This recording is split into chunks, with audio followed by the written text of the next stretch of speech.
کلا انہا تذکرہ،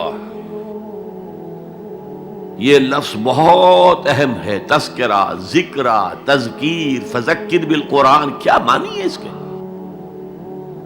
یاد دہانی صحیح ترین ترجمہ ہے، یاد دہانی. ایک ہے کسی کو کچھ سکھانا، نئی بات سکھانا، ایک ہے یاد دہانی. اسے ایک چیز معلوم تھی، کوئی بھول گیا، یاد کرانا. جیسے آپ کے کسی دوست نے آپ کو بہت قیمتی قلم دیا تھا، آپ نے اسے بہت سنبھال کر اپنے ٹرنک میں رکھ دیا. اب سال ہا سال ہو گئے، نہ دوست سے ملاقات، نہ وہ یاد. اچانک آپ نے کسی روز ٹرنک کھولا اور وہ قلم آ گیا، تو آپ کو دوست یاد آ جائے گا کہ نہیں؟ اسی لیے قرآن آفاق و انفس کے لیے آیات کہتا ہے. ہم اپنی آیات دکھائیں گے تمہیں، نشانی جس کو دیکھ کر تم ہمیں پہچانو گے. اور تذکرہ کا مطلب کیا ہے؟ پوٹینشلی ایمان ہر انسان کے دل میں موجود ہے. یہ جو روح جو ہمارے قلب کی مسکن مکین ہے، اس میں اللہ کی معرفت بھی ہے، اللہ کی محبت بھی ہے. البتہ ذہول کے پردے پڑ گئے ہیں، بھول اور نسیان طاری ہو گیا ہے. ہم دنیا ہی کے اندر گم ہو کر رہ گئے ہیں. ہماری ساری دلچسپیاں دنیا سے ہیں، لہذا ہماری توجہ ہی نہیں ہے. ورنہ ہر انسان کے دل میں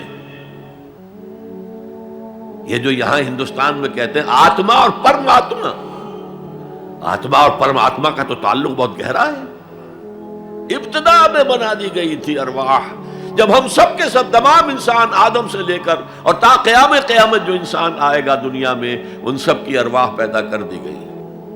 اور پوچھا گیا الست بربکم قالوا بلا، یاد ہے؟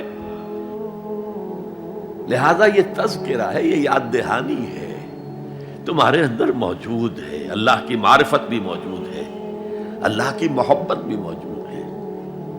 لیکن کلا بل ران علی قلوبہم ما کانوا یعملون، ان کے دلوں پر زنگ آ گیا ہے اب ان کے اعمال کی وجہ سے. شیشہ جو ہے وہ زنگ آلود ہو گیا. حضور نے فرمایا ان هذه القلوب لتصدع كما يصدع الحديد اذا اصابه الماء، ان دلوں پر بھی زنگ آ جاتا ہے جیسے کہ لوہے کے اوپر پانی پڑتا رہے تو اس کو زنگ آ جاتا ہے. پوچھا گیا فما جلاؤها یا رسول اللہ، اے اللہ کے رسول ہماری تلواروں کو زنگ لگتا، ہم پالش کرتے ہیں، سیکل کرتے ہیں، وہ پھر چمک اٹھتے ہیں.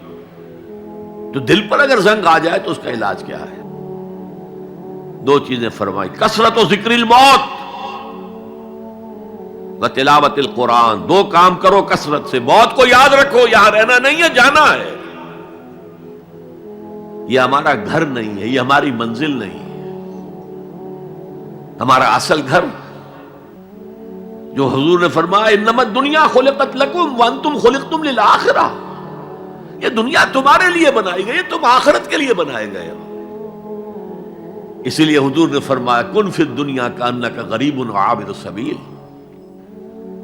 دنیا میں ایسے رہو جیسے راہ چلتے مسافر ہو یا اجنبی ہو.